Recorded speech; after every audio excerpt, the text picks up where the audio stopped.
Hermanos, para continuar con esta serie de los atributos de Dios, quiero invitarlos a que por favor me acompañen en sus Biblias al libro del profeta Habacuc.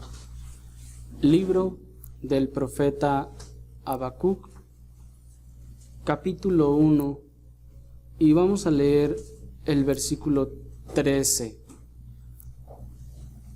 Libro del profeta Habacuc, capítulo 1, versículo 13.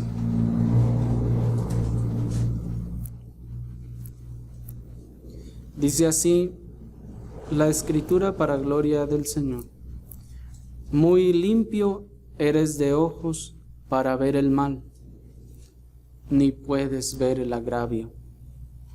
Porque ves a los menospreciadores y callas cuando el que destruye el impío al más justo que él, y haces que sean los hombres como los peces del mar, como reptiles que no tienen quien los gobierne.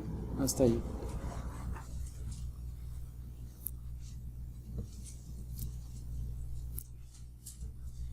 Hemos visto ya, hermanos, la santa separación de Dios.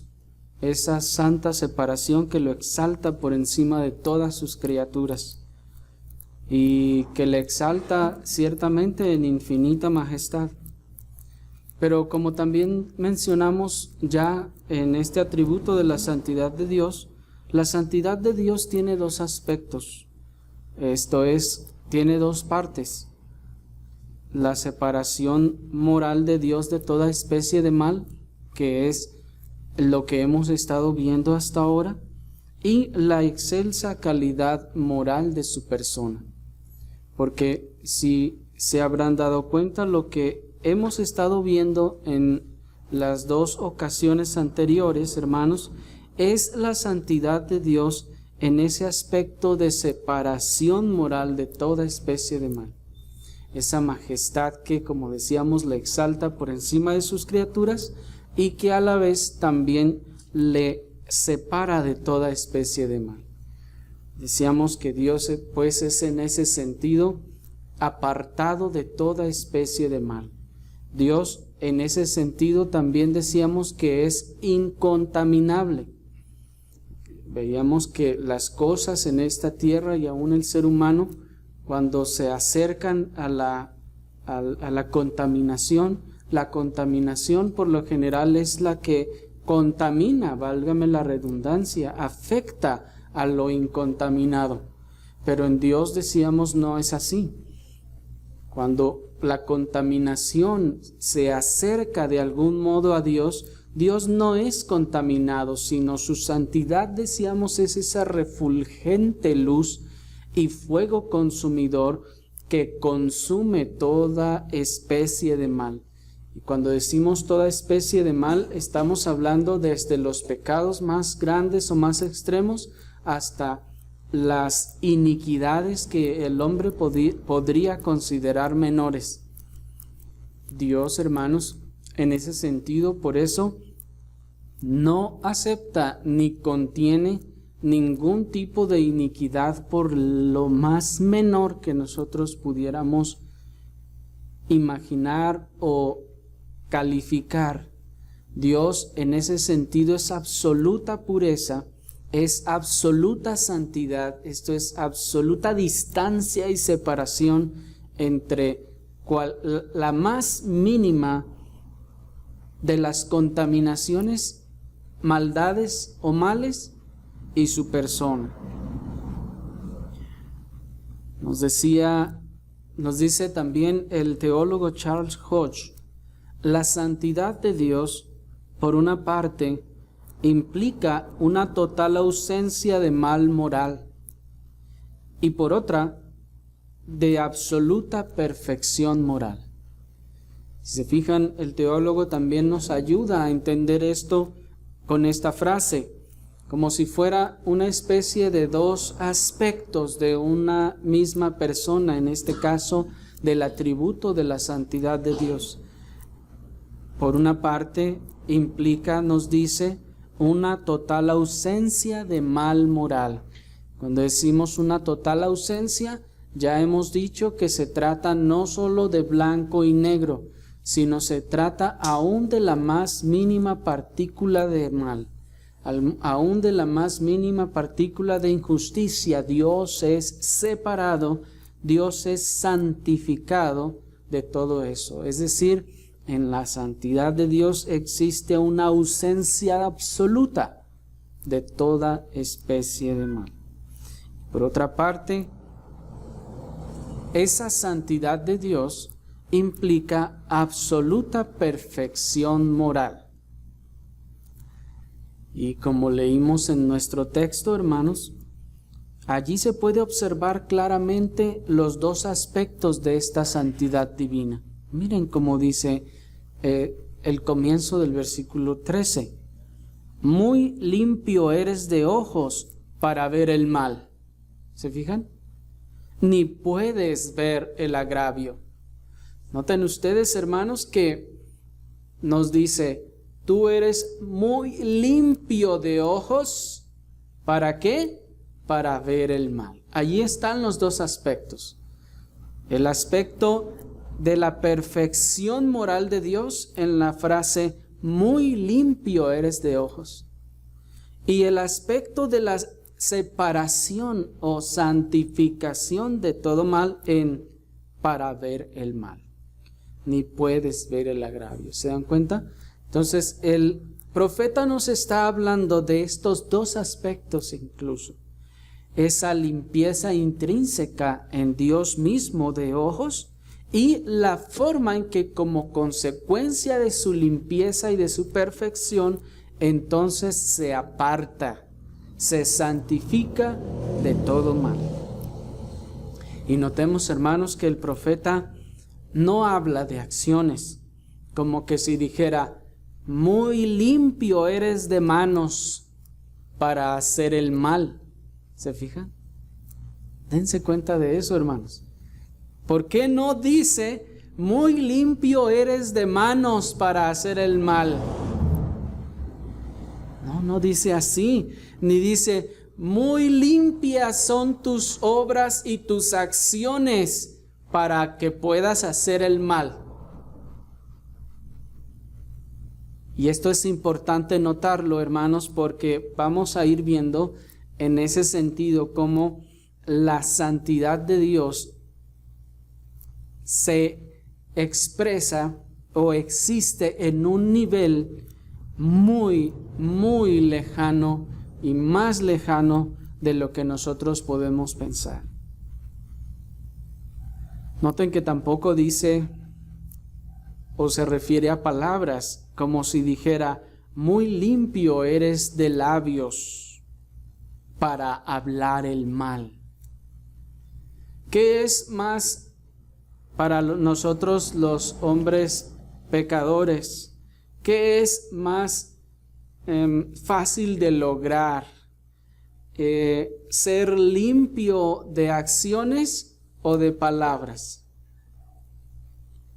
Bueno, noten que no dice, Señor, tú eres muy limpio de manos o de acciones, ni dice, Señor, tú eres muy limpio de labios para hablar el mal o para expresar el mal. Notemos que tampoco habla de pensamientos como si dijera, muy limpio, muy puro eres de pensamientos para pensar en el mal. No, noten que dice, muy limpio eres de ojos para ver el mal. ¿Se dan cuenta, hermanos, la distancia que hay entre eso? Es decir, el Señor, no solo su limpieza radica en el hecho de que Él no haga en forma alguna el mal, de que su pureza de acciones sea absoluta, sino que aún más, yendo más allá, ni siquiera las palabras, ni siquiera al nivel de las palabras es expresada esta santidad, y ni siquiera al nivel de los pensamientos. ¿Qué es más fácil, hermanos, poder esforzarnos para ser limpios de manos o de obras o ser limpios de pensamientos? ¿Qué es más fácil? ¿Ser limpios de manos o de mente? Ciertamente es más fácil ser limpios de manos, ¿no? Entre comillas, porque de alguna forma, de manera externa, alguien puede tender a aparentemente obedecer la ley de Dios o los mandatos de Dios, pero ¿qué hay de sus palabras? Bueno, puede tal vez externamente aguantarse de no robar, de no dañar a alguien más, golpearle o hacer alguna otra cosa mala con su cuerpo, pero ¿qué tal sus palabras? Ahora es un asunto un poco más difícil de refrenar, dice la Escritura, la lengua. Pero cuánto más, hermanos, de los pensamientos. Y si ustedes notan, incluso, hermanos, la medida y la forma en la que el Señor va santificando nuestras vidas, también nos lleva de las acciones a los pensamientos. Puesto que los pensamientos, hermanos, son también otra de las áreas de la santificación y una de las áreas más íntimas y digamos, en los que se trabaja con mayor esfuerzo en cuanto a la santificación. Pero noten que el Señor, el nivel o la clase, la calidad de santificación de Dios, no va en el nivel de las obras únicamente, ni en el nivel de las palabras, ni en el nivel de los pensamientos, sino al nivel de los ojos para observar el mal. Esto es, para Dios las acciones pecaminosas o malas, las palabras o los pensamientos malos ya quedaron tan allá abajo que ni siquiera el mal, poder ver el mal, es tolerable para Él. ¿Me explico? Porque nosotros podremos, tal vez con la gracia de Dios y en la obra del Señor, ser llenos del Espíritu Santo, tratar de obedecer al Señor en nuestras acciones, en nuestras palabras, en nuestros pensamientos, pero aún seguimos viendo el mal. Y nos acostumbramos a eso. Ciertamente la limpieza de manos, hermanos, es rectitud moral delante de Dios, pero eso solo es el principio en el camino del hombre hacia la santificación. Las palabras santificadas deben seguir a las acciones limpias. El refrenar nuestras lenguas de herir o causar daño a los demás y de no hablar mal ni mentira o tergiversación de la verdad, hermanos, debe seguir pues también a las santas acciones en el cristiano. Mas luego el hombre es llamado también a la santificación de mente, a la pureza de pensamientos. Pero solo Dios, hermanos, es absolutamente perfecto en santidad en todas estas áreas, tanto o de tal forma que su pureza es tal que aún Él no puede ver el mal, esto es, no puede tolerar ver el mal, no puede acostumbrarse a ver el mal como nosotros.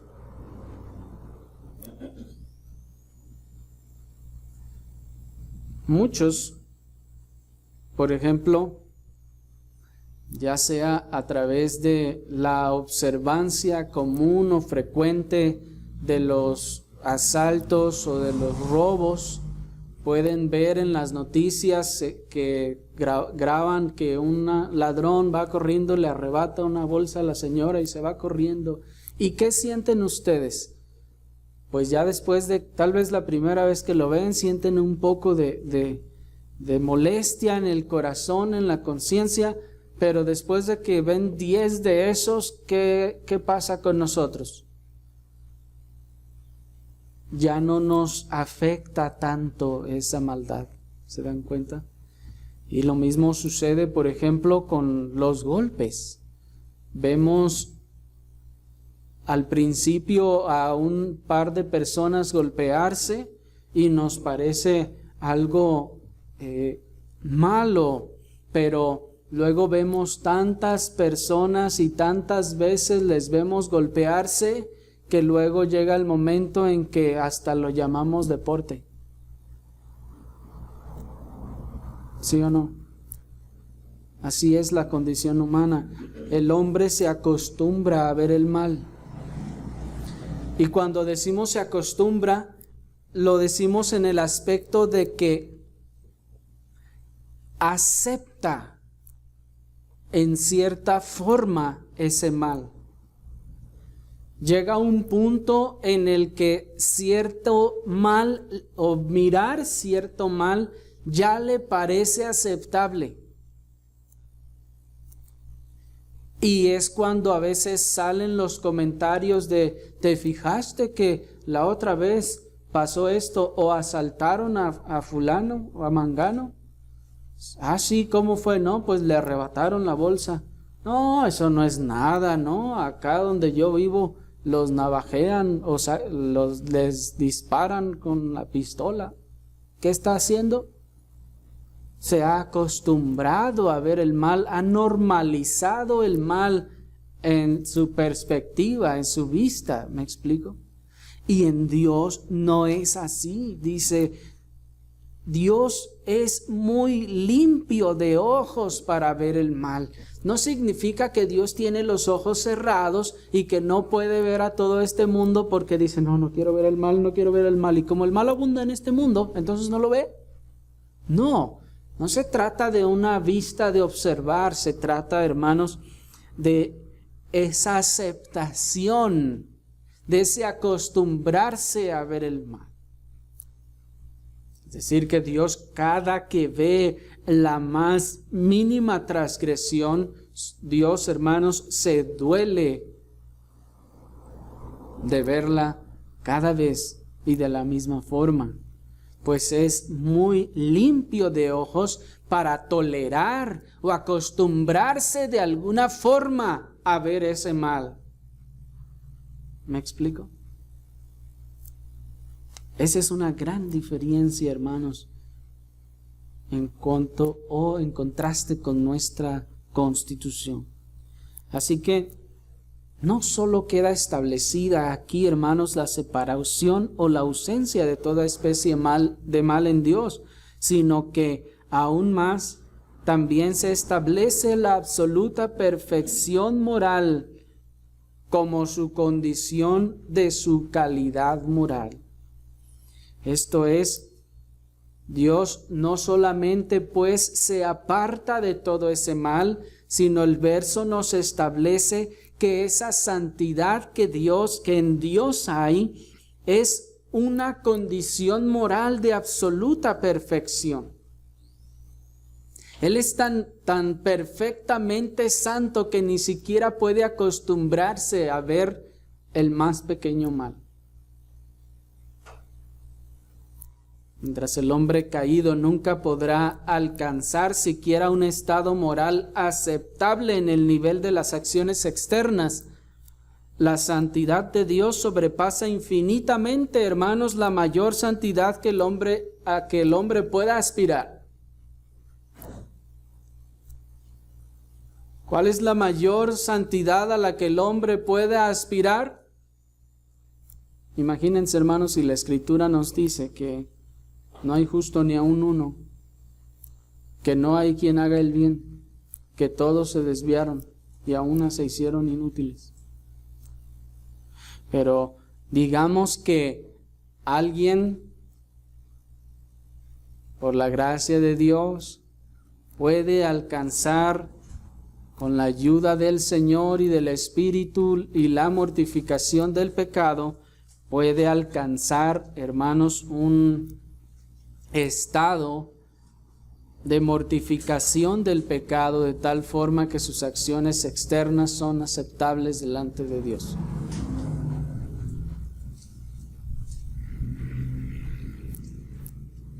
se puede comparar ese tipo de santidad a la santidad de Dios? En ninguna forma, hermanos. Dios es infinitamente santo, porque mientras que el hombre caído nunca podrá refrenar su lengua de modo que nunca dañe o hable el mal, la santidad de Dios sobrepasa infinitamente la mayor santidad que el hombre pueda imaginar. Y mientras que el hombre caído nunca podrá taponar u obstruir la fuente de sus malos pensamientos, que es su propio corazón malvado, la pureza y la santidad de Dios jamás podrá ser accedida. ¿Sí me explico, hermanos? Para que pudiéramos llegar tan solo al nivel más mínimo de la expresión de la santidad de Dios, hermanos, jamás podríamos alcanzar. Si jamás podríamos alcanzar una calidad moral aceptable en acciones externas o en palabras, que nunca hiriéramos a nadie con nuestras palabras. Y enseguida, hermanos, no podremos tampoco jamás alcanzar buenos pensamientos, puros pensamientos, a causa de nuestro propio malvado corazón. Porque ya nos dijo nuestro Señor Jesucristo que de la abundancia del corazón habla la boca, y que todas las cosas que salen del hombre salen del tesoro de su corazón. Así que, hermanos, ¿habrá algún ser humano que podrá alguna vez, o más bien jamás, haber tenido pensamientos impuros delante de Dios? Jamás lo habrá, hermanos. Y eso solo es el más pequeñísimo nivel, vamos a ver, de la santidad que es Dios mismo. Y para ahondar aún más en la diferencia entre estos débiles intentos morales del hombre y la santidad de Dios, debemos recordar, hermanos, que la santidad de Dios no es una cualidad adquirida. La santidad de Dios no es una cualidad alcanzada, sino una característica intrínseca de su persona. Es un atributo de su naturaleza. ¿Sí se dan cuenta de la diferencia? El hombre podría esforzarse todo lo que quiera, y la Escritura nos enseña que nunca podrá hacerlo, pero pensar que logrará alcanzar una buena calidad moral en acciones, en palabras, en pensamientos, pero eso es algo que alcanzó y que logró con cierto esfuerzo, aguantándose aquí o mortificando allá. Pero Dios, hermanos, en Dios, la santidad de Dios no es una característica adquirida. Dios no alcanzó santidad ni santificación. Dios no llegó a ser santo. Dios no necesita trabajar para ser santo. Dios es santo por sí mismo. La santidad es parte de su persona. La santidad fluye de Él. ¿Me explico? En nosotros, en todo caso, la santificación podría ser una cualidad, válgame la expresión. Es decir, algo externo que nosotros podríamos, por la gracia de Dios, por la mortificación del pecado, la guía del Espíritu Santo, alcanzar. Pero en Dios no se trata de metas o de cosas alcanzadas. La santidad de Dios es la esencia de Dios mismo. ¿Sí me explico la diferencia? En esa infinita excelencia moral que excede inmensamente a todos lo que los hombres puedan alcanzar o imaginar, hermanos, es tan grande, es tan excelsa, es tan infinita, que aún es expresada en un grado excelso. Y en la Escritura, hermanos, la encontramos expresada en un grado de excelencia.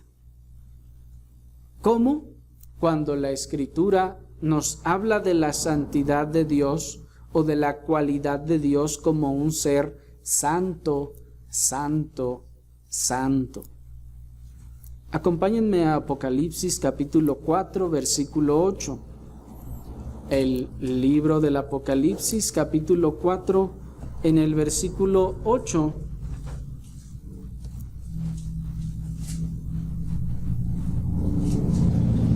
Vamos a leer allí.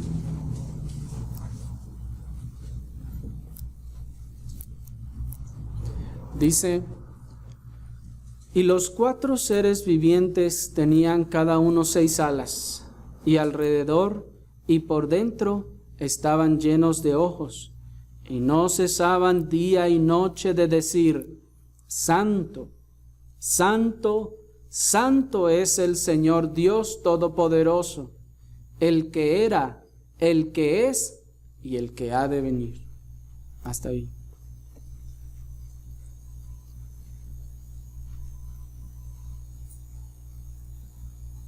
En una visión de la gloria de Dios semejante a la que tuvo el profeta Isaías, el apóstol Juan, hermanos, como leemos, escucha a estos seres que rodean el trono de Dios decir: Santo, Santo, Santo. Más adelante, la próxima ocasión, vamos a analizar esta escena descrita por el profeta Isaías también, puesto que, hermanos, nos evoca también en su configuración un sentido de la santidad de Dios, pues no es, como vamos a ver, que está todos los ángeles y Dios está así del brazo con todos los ángeles en hilera, así como cuando se ponen en la foto. No, sino que están los ángeles de Dios y luego apartado, es decir, no allí entre ellos, está el trono de Dios. Y en el trono de Dios no están ahí sentados los ángeles, no. Dice la Escritura que hay unos seres que por la traducción del hebreo luego fueron llamados serafines, seres que dice que están llenos de ojos. Luego, si el Señor nos ayuda, vamos a ver un poco el simbolismo de estas cosas, y que tienen 6 alas. Y estos seres son los que están alrededor del trono de Dios, es decir, son los seres que están más cercanos a Dios. Y estos seres, según nos dice la traducción del hebreo en la visión de Isaías, vamos a verlo luego con más detalle, nos habla de su característica de adoración, en la que se entregan en adoración para decir: Santo, Santo, Santo. Y, hermanos, debemos resaltar aquí que es el atributo de la santidad de Dios, el único atributo que es mencionado 3 veces en la Escritura. Nosotros no vamos a encontrar en la palabra de Dios ninguno de los otros atributos de Dios expresado 3 veces. No vamos a hallar que la Biblia diga: y Dios es justo, justo, justo, Dios es bueno, bueno, bueno, ni Dios es amor, amor, amor. No. El único atributo, hermanos, que en la Escritura es expresado 3 veces es el atributo de la santidad. Y esto ya debe decirnos mucho. Esto ya debe de ponernos una flecha para dirigirnos hacia un lugar. Debe estarnos encaminando ya, hermanos. Debe estarnos diciendo a nuestra conciencia: hey, esto es algo especial. Porque es el único que es expresado 3 veces. Algo tiene de especial o de diferente a los demás. ¿Me explico?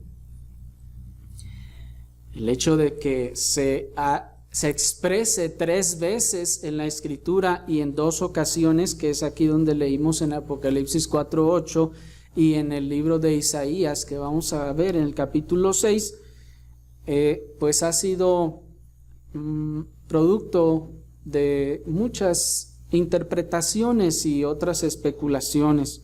Y entre las más salvables se encuentra aquella de la que algunos han dicho que se expresa 3 veces la palabra santo, santo, santo, expresando la Trinidad. Y dicen, es que aquí se expresa la Trinidad de Dios. Santo es el Padre, como santo es el Hijo y como santo es el Espíritu Santo. ¿Sí me explico? Se ha dicho que precisamente se trata de enfatizar la Trinidad. Pero, hermanos, una interpretación un poco más loable, si me permiten esa palabra, es que también se sabe, hermanos, que en la literatura hebrea bíblica, la repetición es un recurso literario para realzar, para enfatizar o dar un sentido especial y profundo a la palabra que está siendo repetida. En varias ocasiones encontramos que en la Escritura se repiten palabras o se repiten frases. ¿Y por qué se repiten? Para darle un énfasis. Se dice que en un aspecto muy literario o más bien muy escritural, en el sentido de escritura, se ha dicho que tal vez era la forma en la que los hebreos ponían las negritas que nosotros escribimos. ¿Sí me explico? Pues en aquel tiempo, a la hora de escribir, pues no había forma de ponerle negritas para resaltarlo, y entonces tenían que repetirlo. Pero también, hermanos, se ha encontrado que en esta literatura hebrea y en la Escritura, cuando se repite varias veces una palabra, se hace con el objetivo de darle un énfasis para que se entienda que ese algo sobresale de todo lo demás. En cierta escritura, cuando se habla acerca de un pozo, la versión original usa la palabra benot, benot, que es como diciendo pozo, pozo, como diciendo un pozo, pero pozo. ¿Y no hacemos nosotros también así cuando hablamos incluso entre nosotros? Y decimos, no, estaba una piedra, pero piedra. ¿No decimos así? ¿Y qué estamos haciendo con eso? Estamos diciendo, no era cualquier piedra, ¿cierto? Era algo de verdad significativo. Y existen algunas frases, hermanos, que también se repiten 3 veces, como en Jeremías, cuando la nación de Israel ya alejándose o alejada de Dios, confiaba en el templo de Jerusalén. Y dice Jeremías que ellos decían, templo de Jehová, templo de Jehová, templo de Jehová es este. Y 3 veces también se repite esta frase, en la que se entiende que ellos están haciendo énfasis, templo de Jehová, pero templo de Jehová es este. ¿Cómo se te ocurre que van a venir los extranjeros y nos van a destruir? Mira el templo. O sea, no estamos hablando del templo de los ídolos que lo van a destruir pues cuando sea. No estamos hablando de cualquier cosa, estamos hablando del templo de Jehová. ¿Sí me explico? Con esas palabras enfáticas. Y bueno, en ese aspecto sabemos que estaban completamente equivocados y al final el Señor en su providencia obró que fueran destruidos y aún ese templo de Jehová que 3 veces se enfatizó fue destruido. Así pues, cuando en la Escritura se repite 3 veces estas cosas, es pues para enfatizar, para realzar y para dar un sentido especial y profundo a la palabra repetida, de donde se entiende el grado superlativo y supremo de la santidad de Dios, hermanos, como si nos estuviera diciendo: Dios supremamente santo es este. ¿Me explico? Porque, por ejemplo, en la Escritura también, en las cartas paulinas, ya los creyentes son llamados santos, ¿cierto?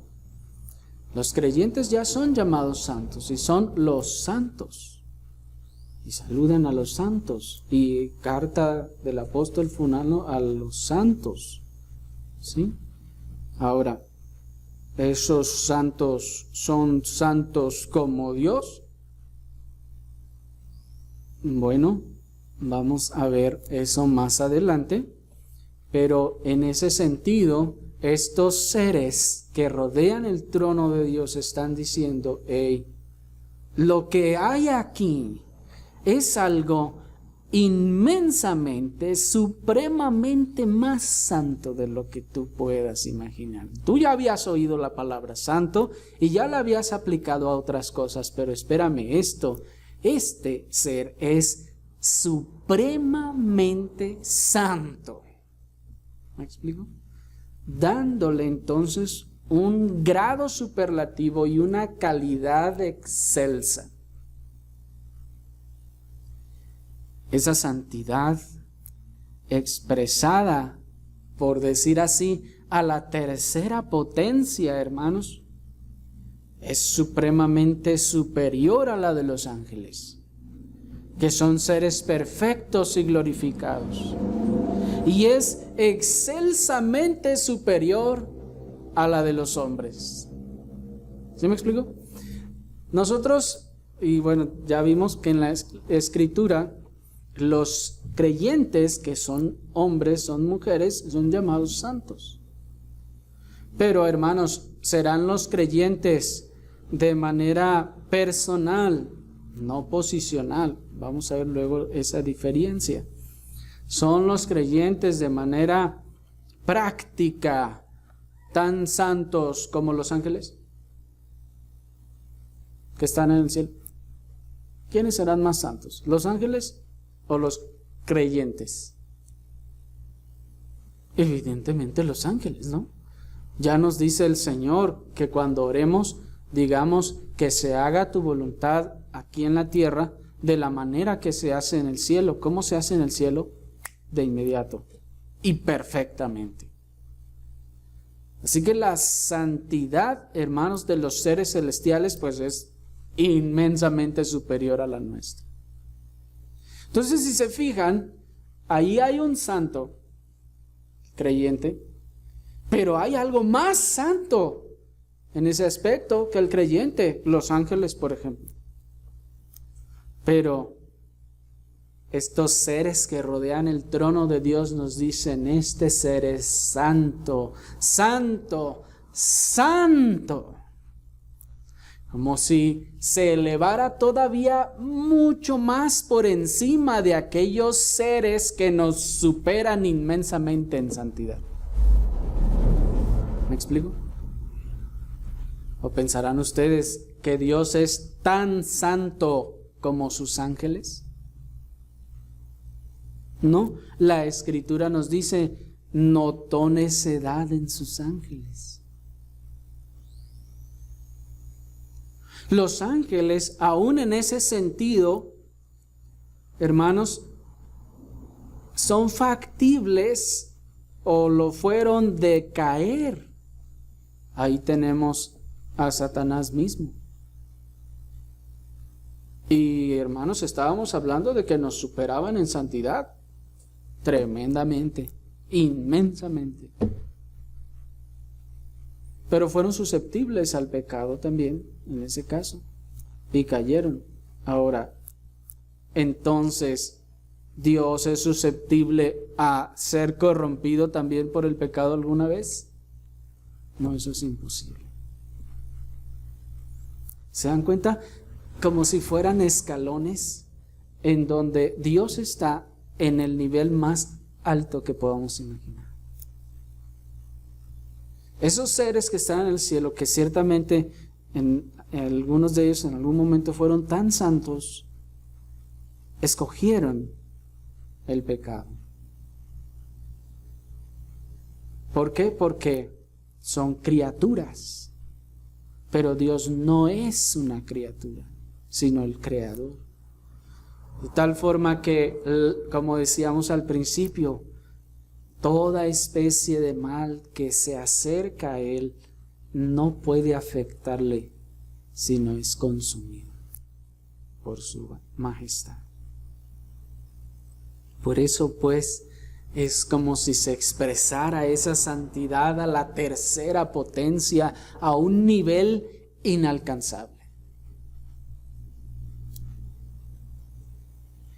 Esa refulgente luz de santidad divina deja al descubierto entonces, hermanos, la más mínima iniquidad. ¿Se fijan? Esa santidad tan refulgente, esa luz tan resplandeciente de su pureza y santidad, deja al descubierto la más mínima iniquidad. No puede, por eso dice la Escritura, que no puede escondérsele a Dios nada. Absolutamente nada. ¿Me explico? Por eso dice la Escritura que todas las cosas están abiertas y desnudas delante de Él, a quien tenemos que dar cuenta. Su santidad entonces revela aún la más pequeña mancha de iniquidad en todo ser que se acerque a Él. Por eso, hermanos, cuando el Señor salva a sus hijos y luego comienza a acercarlos hacia sí mismo, habiendo echado sus cuerdas de amor, les atrae a Cristo, les acerca a sí mismo, a su santidad. No solo les dice que quiten las sandalias de sus pies, sino que esa santidad de Dios empieza inmediatamente a revelar nuestra negrura. Por eso, lo primero que ocurre en el creyente cuando viene genuinamente al Señor es que ve su negrura, su maldad y su pecado. ¿Sí me explico? Porque entra en contraste con esa luz purísima y resplandeciente que lo que hace es evidenciar toda su negrura y su maldad. ¿Me explico? Y por eso se ve tan sucio, se ve tan inmundo, tan despreciable. Por eso el creyente, a la luz de esa refulgente santidad, se desprecia a sí mismo y se condena a sí mismo, pues tiene ahora el referente de la santidad, al menos la luz que le alcanza a llegar. ¿Me explico? Y se ve y dice, soy una basura. Soy peor que basura delante de Dios. Por eso hemos dicho en otras oportunidades que aquel que no confiesa y declara de sí mismo estas cosas, nunca se ha encontrado con la refulgente santidad de Dios. No lo ha visto, porque no se ha visto a sí mismo. Si alguien viene y dice, yo he visto a Dios, lo he visto, oh, soy salvo ahora, soy cristiano, o lo que ustedes quieran. Y ustedes le preguntan, oh sí, ¿y cuán miserable eres? Pues es que todos, la verdad es que todos tenemos errores. ¿Así? Sigue en oscuridad. No se ha visto de verdad como es. Pues esa luz, hermanos, revela todo. Y a medida, hermanos, ahí está el proceso de santificación, lo vamos a ver con un poco más detalles, pero yo después. Allí está ese proceso de santificación. Entre más el Señor me acerca hacia Él mismo, más pecado veo yo en mí. ¿Se dan cuenta? Por eso versa el himno que hemos cantado, tan solo maldad he hallado en mí. Porque a la luz, hermanos, de tan refulgente santidad, es imposible que no veamos nuestro pecado. Es literalmente imposible. Es imposible. Y lo vamos a ver, repito, con más detalle la próxima ocasión cuando entremos a ese encuentro con la santidad de Dios.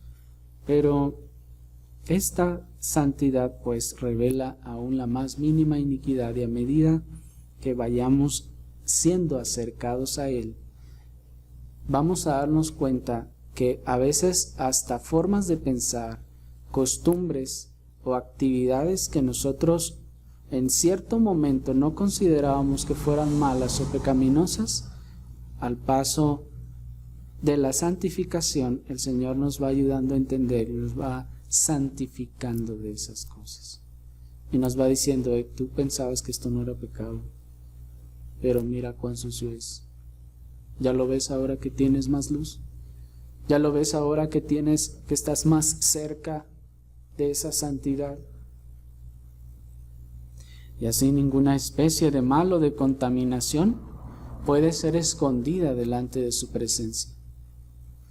De donde si alguno de ustedes todavía está escondiendo de Dios alguna maldad, o esperando que Él no se dé cuenta de algo, de algún pensamiento o de alguna intención, solo se engaña a sí mismo.